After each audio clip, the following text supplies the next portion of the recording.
अभी हमने बात की भारतीय पत्रकारिता के बारे में। आइए हम विश्व पटल पर पत्रकारिता के योगदान को लेते हैं कि विश्व पटल पर पत्रकारिता ने क्या काम किया है, कैसे काम किया है, किस प्रकार से काम किया, उन चीजों को यहाँ विस्तार से डिस्कशन करते हैं।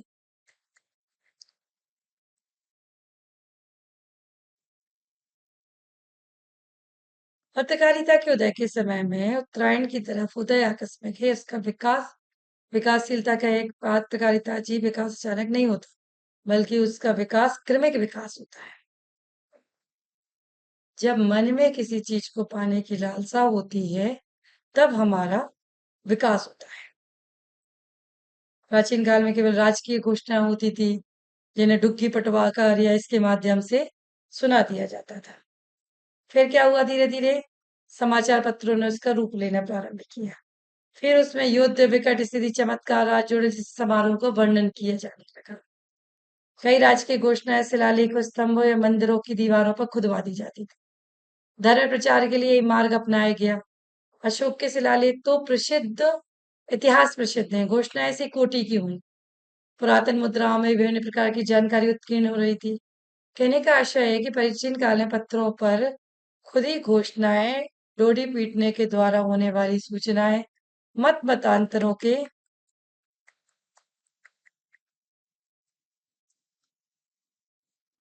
धर्मशालाओं में लगे सूचना पत्रक आदि के द्वारा ही समाचार पत्रों का प्रसार किया जाता था।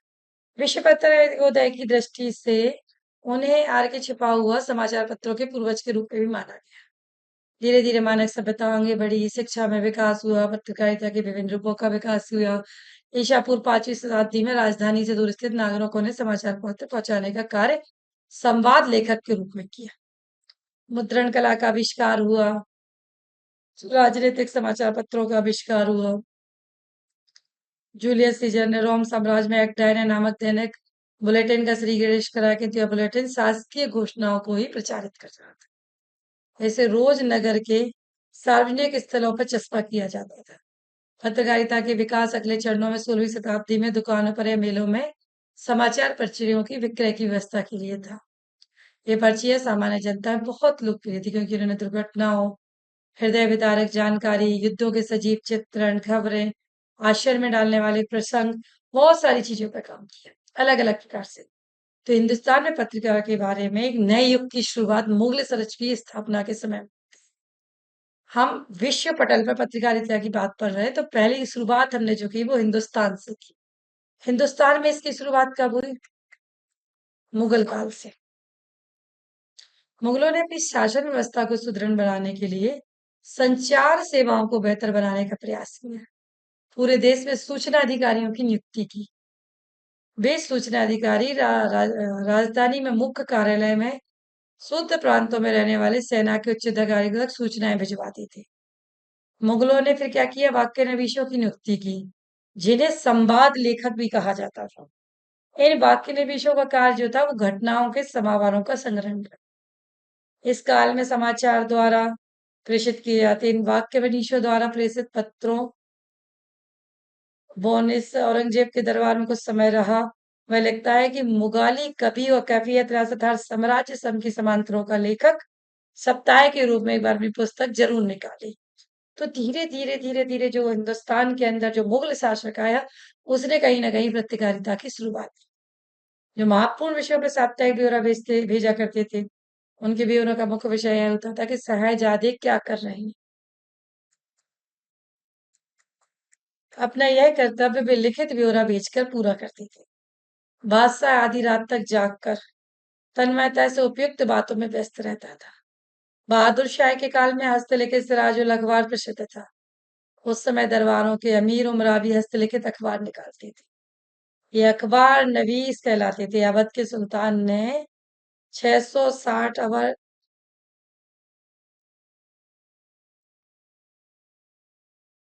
प्रत्येक को 4 या 5 रुपए मासिक वेतन दिया जाता।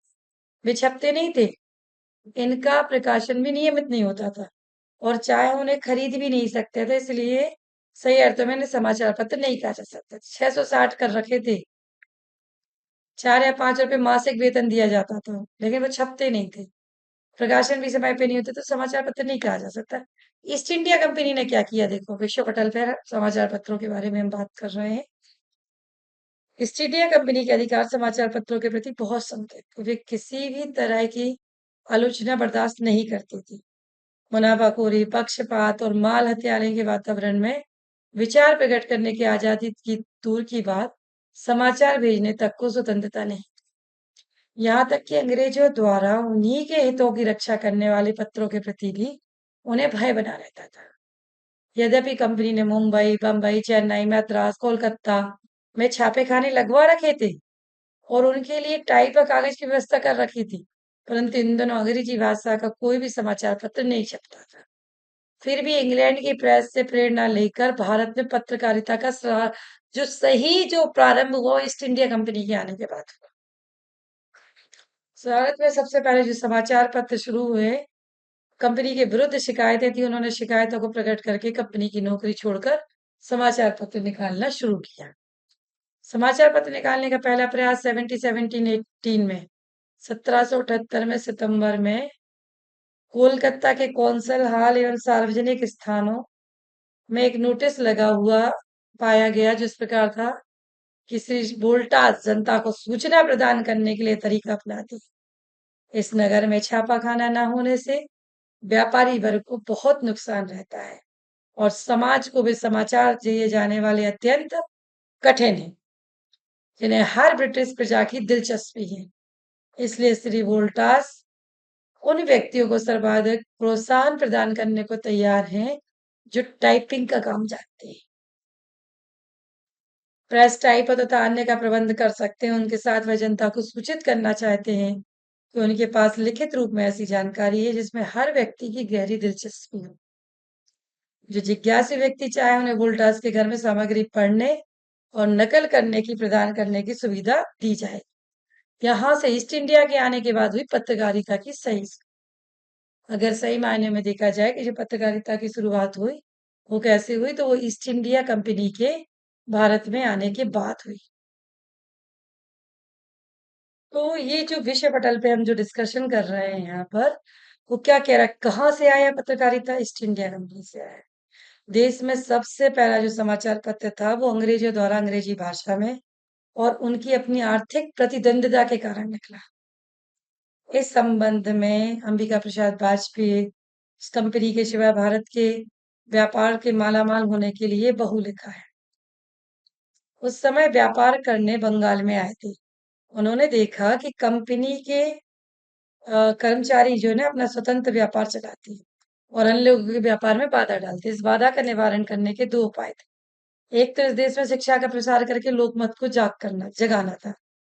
दूसरा था कि स्वतंत्र अंग्रेज व्यापारियों का ऐसा संगठन बनाना जिससे अन्याय व पूर्ण रूप में बंद ना हो जाए। तो कम उसका जो उपाय किया गया वो कैसे किया गया, इसके बारे में यहाँ पर विस्तार से डिस्कशन हुआ है। देखिए हम बात कर रहे हैं जो तो आप बात करते हैं हम जो भारत में पत्रकारिता का स्वरूप था उसके बारे में थोड़ा यहाँ डिस्कशन करते हैं। हिंदी पत्रकारिता का जो उद्भव हुआ वो 1826 से 1867 में उदंत मार्तंड हिंदी के प्रथम समाचार पत्र होने का गौरव हिंदी पत्रकारिता के प्रारंभ उदंत मार्तंड को प्राप्त हुआ। यह साप्ताहिक पत्रिका 30 मई 1826 को युगल किशोर शुक्ल कलकत्ता के कोलूटोला मोहल्ले से निकला था। उदंत मार्तंड के अंकों में इसका परिचय छपता हुआ मिलता है। यह दुर्भाग्य था कि हिंदी पत्रिकारिता के उदय के साथ इसको ग्रहण किया। यह पत्र सरकारी सहयोग के अभाव, ग्राहकों की कमी के कारण उसके प्रतिबंधों से अधिक नहीं लड़ पाया और 4 दिसंबर 1827 को सदा-सदा के लिए इसका अस्त हो गया, मतलब बंद हो गया। तो ये इसकी जो शुरुआत हुई उदंड मार्तंड की, ये पत्रकारिता की शुरुआत थी। उदंड मार्तंड से पूर्व कोई हिंदी समाचार पत्र नहीं निकला। इसकी पुष्टि से पत्र में प्रकाशित टिप्पणी भी होती थी।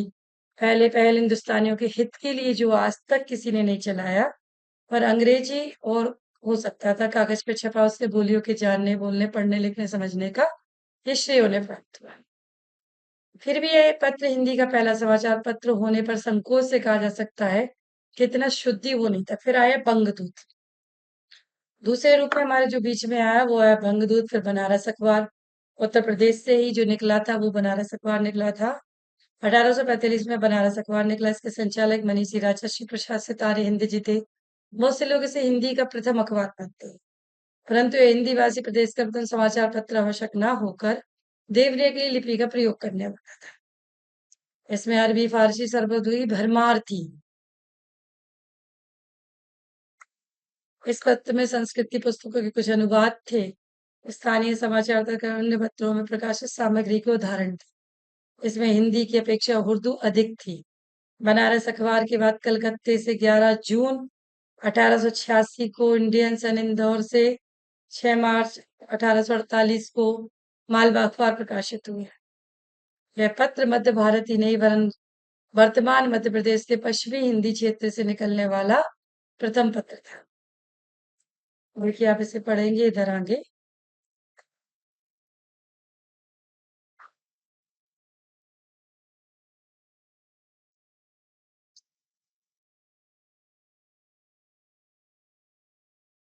1850 में सीतारामन मैत्रेय नामक बंगाली ने बनारस से सुधाकर पत्र लिखा। यह पत्र साप्ताहिक था, बंगला हिंदी दोनों में प्रकाशित होता था। भाषा की दृष्टि से सुधाकर को हिंदी प्रदेश का पहला पत्र कहना चाहिए। 1853 में यह पत्र केवल हिंदी में ही प्रकाशित होने लगा। यह नागरी लिपि तथा हिंदी भाषा में प्रकाशित हुआ। इस पत्र में ज्ञान मनोरंजन की पर्याप्त सामग्री थी। बुद्धि प्रकाश मुंशी सदा शुक्ला के संपादन में 1852 में आगरा से बुद्धि प्रकाश निकला। यह पत्र निरुल बसर प्रेम से प्रकाशित हुआ। शिक्षा गणित आदि पर सुंदर लेख प्रकाशित हुए। इनकी भाषा की प्रशंसा आचार्य रामचंद्र अंबिका प्रसाद वाजपेयी ने भी की।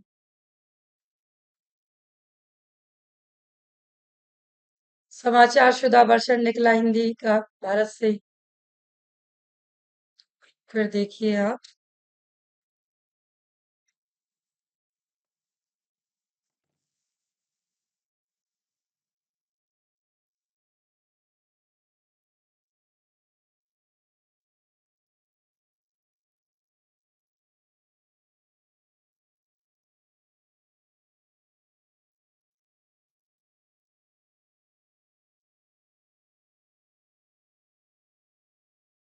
1857 के समय नजदीक आ गया।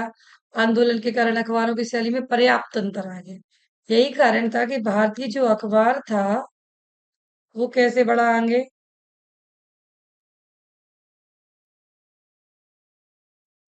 बस में संक्रांति की चुनौती ने भारतीय पत्रकारों के मानस को झकझोर के रख दिया।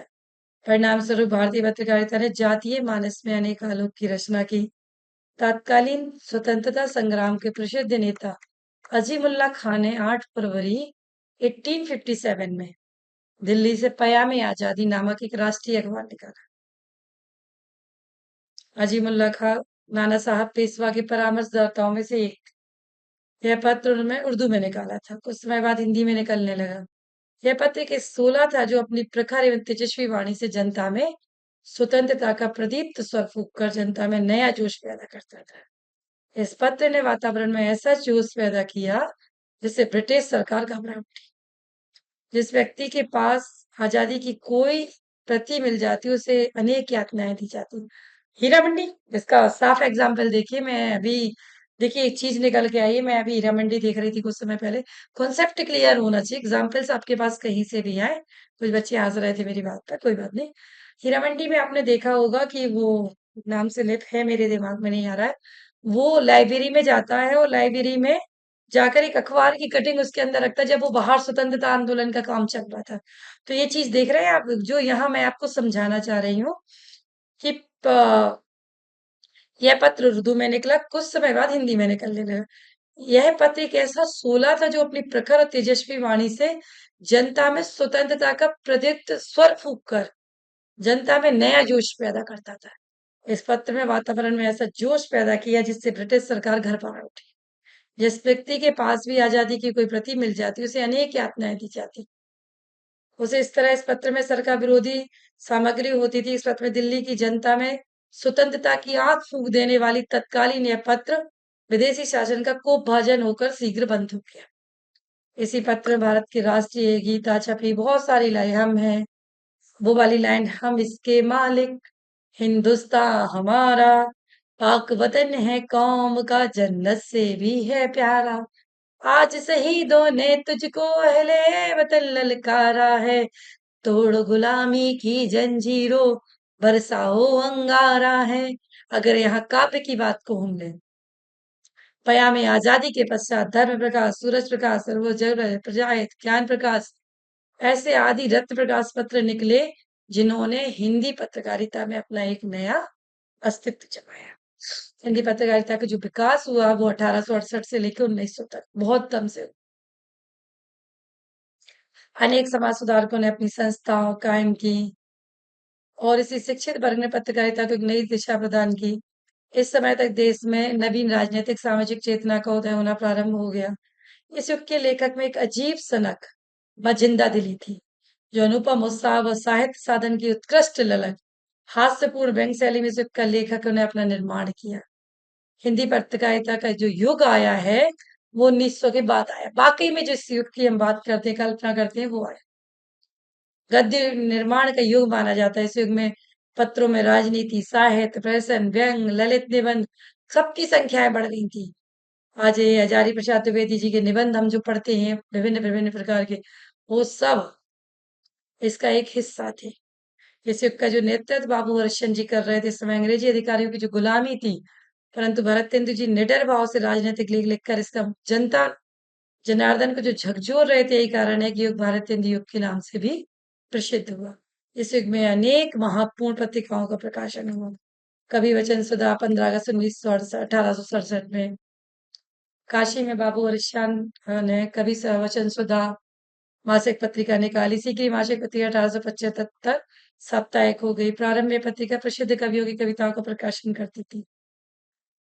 देव काष्टायन, दीनदयाल गिरी का अनुराग बाग, चंद्र का राशि, जायजी का पद्मत, कबीर की साखी, गिरधर का नहुस नाटक सब यहीं प्रसिद्ध हुआ। हम अभी कबीर की साखियों के बारे में यहाँ पढ़ रहे थे, उसको देखते हैं। तो कबीर की जो साखियां आई हैं वो इतनी स्वतंत्रता आंदोलन को प्रेरित करने वाली थी, पूरा का पूरा भक्ति का यहीं से निकला। 23 मार्च 1876 पत्रिका के माध्यम से भरतेंदु ने स्वदेशी वस्त्र पहनने का आह्वान किया था। कहा जा सकता है कि स्वदेशी आंदोलन का जो सूत्रपात हुआ वो भरतेंदु ने किया। इसे प्रकाशित राजनीतिक सामाजिक लेखकों ने विशिष्ट व्यापक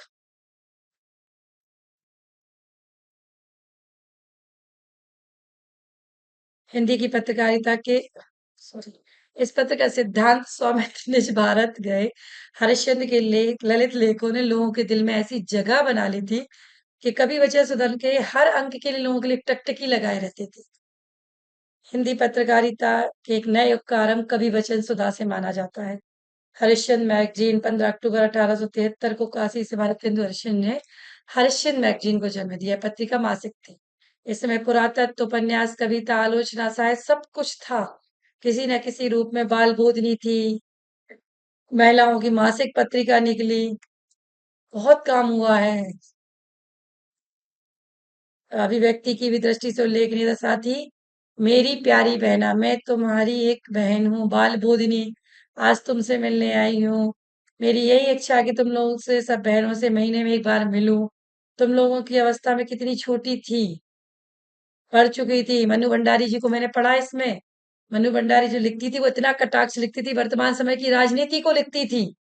तो पत्रकारिता सिर्फ हम सीमित जगह तक नहीं छेड़ सकते। काव्य ने कितना महत्वपूर्ण योगदान दिया है यहाँ पर आप देखिए। भारतीय काव्य ने, जो भारतीय काव्य शास्त्री ने जो काव्य लिखा है ना, उसका एक अद्भुत नमूना पत्रकारिता पेश करती है। इसने हिंदी पत्रकारिता को नई दिशा प्रदान की। इसका एक स्वर राष्ट्रीय निर्भीकता उसके लिए एक माना गया है, इत्यादि खबरें भरी रहती थी। भारत में 17 मई 1878 को कलकत्ता से प्रकाशित हुई। जिस समय पत्र प्रकाशित हुआ उस समय हिंदी का कोई पत्र नहीं निकला था। प्रसिद्ध बाबू कर्मशील पत्र था वो। फिर उसके बाद यह पत्र 57 वर्षों तक चलता रहा। दुर्गा प्रसाद मिश्र जी ने हरि मुकुट के बारे में भी बताया। इस प्रकार कई प्रकार की पत्र पत्रिकाओं का जो उद्बोधन हुआ वो इस समय पर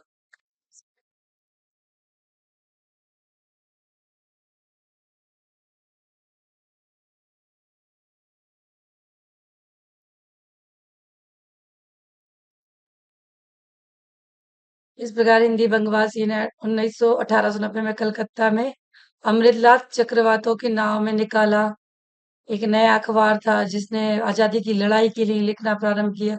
सरस्वती 1900 में आ गई थी आपकी। इस प्रकार ढेर सारी पत्र पत्रिकाएं आपकी निकली जिन्होंने कहीं ना कहीं समाचार लेखन पर उन पर काम किया है, समाचार लेखन कला को सीखा है।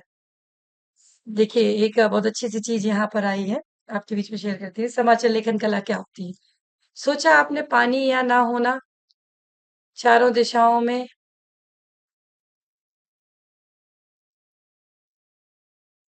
एक बार समाचार की परिभाषा पर एक प्रतियोगिता कराएगी तो परिभाषा पुरस्कृत हुई निम्न थी। समाचार किसी अनोखी या असाधारण घटना की अविलंब सूचना को कहते हैं जिसके बारे में लोग प्रातः पहले कुछ ना जानते हों लेकिन जिसे तुरंत ही जानने की अधिक से अधिक लोगों में रुचि हो। तो समाचार क्या है? का एक रोचक उत्तर पत्रकार यह देते हैं कि किसी कुत्ते ने किसी व्यक्ति को काटा तो कोई विशेष बात नहीं हुई।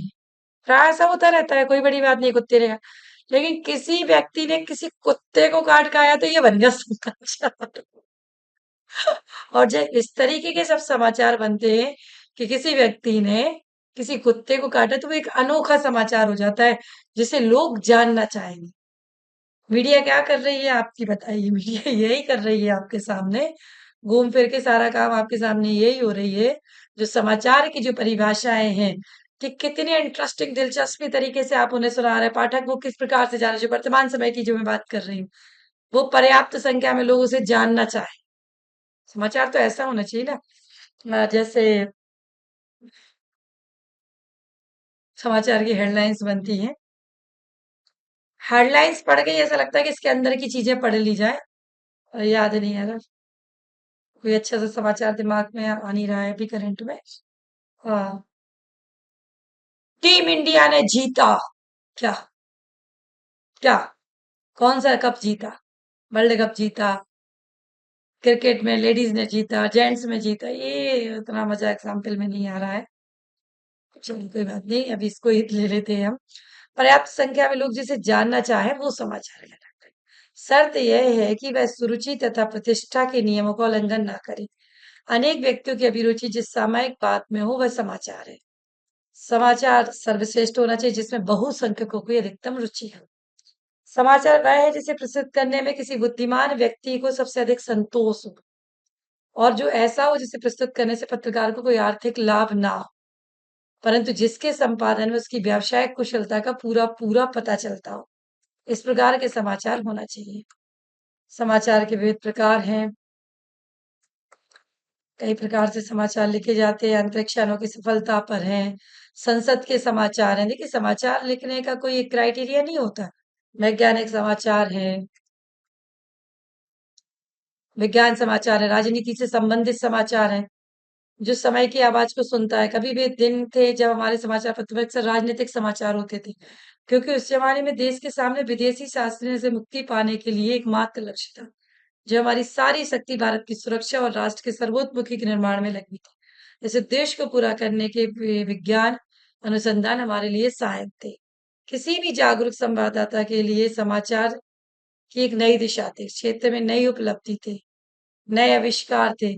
विज्ञान से हमारा जीवन कितना सुधरा, नए मूल्यों का निर्माण कितना हुआ, ये सारी चीजें अब उसमें नई चीज एड ऑन होने लगी थी। देश स्वतंत्रता की ओर था, हम स्वतंत्र थे। अब हमें अपने देश में इम्प्रूवमेंट कैसे करना, विकास कैसे करना है। भारत के विकास के 50 साल, 75 भी मनाई थी हमने अभी।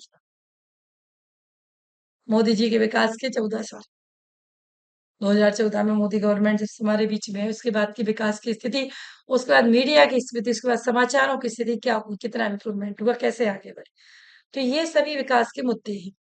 अंतरिक्ष यानों की सफलता, अंतरिक्ष प्रयोगशालाएं मानव द्वारा किए गए सफल दक्षिण आदि के समाचार, रेडियो, समाचार पत्र, चलचित्र तक जनता द्वारा पहुंचते जनसाधारण विषयों के लिए दिलचस्पी बढ़ जाती है। संसद समाचार, राष्ट्रीय संसद और राज्यों के विधानमंडलों की कार्यवाही में जनता की दिलचस्पी होना स्वाभाविक है। जिन कानूनों के अधीन हम रहते हैं या व्यवहार करते हैं, जो हम कर देते हैं अथवा जन कल्याण और राष्ट्र निर्माण के लिए जो योजनाएं बनती हैं, उन सब का फैसला संविधान के अनुसार पार्लियामेंट या संविधान मंडलों तथा अन्य प्रतिनिधि संस्थाओं में होता है। आजकल के युग में सरकार, राज्य, समाज एवं समुदाय समानार्थी हो गए हैं। सरकार या व्यवस्था के बिना किसी भी सामाजिक जीवन की कल्पना नहीं की जा सकती। समाचार संसद, प्रेस, पार्लियामेंट एक दूसरे के पूरक और सहायक हो गए। पार्लियामेंट से समाचार, समाचार पत्रों के कॉलम से भरे होते हैं। पार्लियामेंट को प्रेस से अपने काम में बड़ी सहायता मिली। जनता की क्या शिकायतें हैं, क्या समस्या, क्या कठिनाई, इसके बारे में संसद सदस्य समाचार पत्रों में प्रकाशित लेखों को वहां डिफाइन करते हैं। जनता की क्या प्रक्रिया है, पार्लियामेंट विधानमंडलों के सदस्यों में उनमें क्या योगदान है, प्रेस में पार्लियामेंट विधानमंडलों की क्या कार्यवाही की जा रही है, इन सब चीजों के ऊपर एक उचित निर्णय प्रदान किया जाता है। कार्रवाई की रिपोर्ट सच्ची यथार्थ है, पार्लियामेंट उसका प्रकाशन रोक नहीं सकता, उसके ऊपर अधिकार है। बलात्कार संबंधी घटनाएं, समाज विरोधी घटनाएं, ये सब पत्रकार में बन गई। पत्रकारिता के रूप में हमारे बीच में प्रसिद्ध है। विरुद्ध कानूनी कार्रवाई है, मुश्किलें हैं, खेल समाचार है, स्वतंत्रता प्राप्ति है, क्रीड़ा क्षेत्र है। इन खेलों को अंग्रेजी पढ़े लिखे फौजी, सिविल अफसर, उनके संपर्क में आने वाले धनी मनी वर्ग हैं, गैर सरकारी लोग हैं, भारतीय अथवा तत्कालीन देशी रियायती के राजा लोग हैं। वे एक ना एक सचित्र पृष्ठ क्रीड़ा जगत के लिए सुरक्षित रखने वाले लोग हैं। पाठकों की पृष्ठभूमि को ले जाने वाले लोग हैं। कॉलेज और विश्वविद्यालय में अंग्रेजी भाषा, भेष भाषा और बोलबाला का प्रयोग करने वाले लोग हैं। इस प्रकार कुछ एक घटनाओं को छोड़कर ऐसी है जिनमें बड़े बड़े लेखक भी इसका सम्यक वर्णन करने के लिए अपनी भाषा और शब्द भंडार को अपर्याप्त करते हैं। ऐसी स्थिति में वर्णनातीत होती है कि साहित्यकार और सभ्यता द्वारा यह अनुभव हो कि हमारी लेखनी कितनी सशक्त, सूक्ष्म, कितने कलम कलम में वो ताकत है। वो नाना पाटेकर की एक फिल्म याद आ रही है, एक कलम वाली बाई, सुना होगा आपने भी। डिम्पल कपाड़िया थी हीरोइन। कलम वाली बाई के नाम से कहती थी, क्यों? क्योंकि उस समय जो देश की राजनीति थी ना, जो फिल्म में दर्शाने का सिनेमा जो है ना, वो साहित्य का सबसे बड़ा दर्पण है। वर्तमान जीवन का सबसे बड़ा दर्पण अगर कुछ है तो वो सिनेमा है। उसमें उन्होंने इसको दर्शाया, आजादी की लड़ाई लड़ रहे हैं, वो क्रांतिकारी बने हुए हैं। और जो उस समय जो बात उठाने वाली जिसमें आवाज थी, वो अखबार थे, वो पत्रकार थे। वो स्टेटमेंट आया है डिम्पल कपाड़िया के लिए, एक कलम वाली बाई, अपनी कलम से कुछ ना कुछ नया लिख। तो कलम में वो ताकत है, पेन डाउन की ताकत है कलम के अंदर। अगर कलम चाहे और एक दिन के लिए कह दिया जाए कि पूरे देश की पेन डाउन हो गया, मतलब कलम तोड़ दी जाए। किसी को फांसी की सजा होती है ना, तो जज जब उस सजा को सुनाता है उसका कलम तोड़ देता है। मतलब कि प्रभु, हे ईश्वर, इस कलम से किसी दूसरे के लिए इतनी गंदी चीज ना हो कि मृत्यु की मुझे सजा सुनाना पड़े, तो उसकी निब तोड़ दी जाती। तो कलम में वो ताकत है ना, अखबारों में वो ताकत है ना, मीडिया में वो ताकत है। मैंने कहा ना, लोकतंत्र का चतुर्थ स्तंभ माना क्या मीडिया को, कि भारत की अर्थव्यवस्था के लोकतंत्र को संभालने वाला जो सबसे बड़ा खंभा है, वो है पत्रकारिता, वो है मीडिया। उसके माध्यम से हम आगे बढ़ते हैं।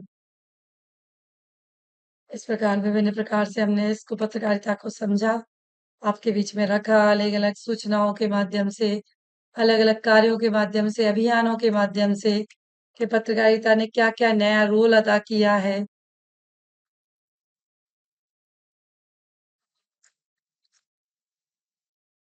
किस प्रकार पत्रकारिता आगे बढ़ी है, कैसे इसने अपना सदुपयोग किया है, किन किन लोगों को ये विस्तारित लेके चली है। तो ये सारी क्रियाविधि जो है वो एक पत्रकारिता के अंदर पूर्ण रूप से समाहित रहती है।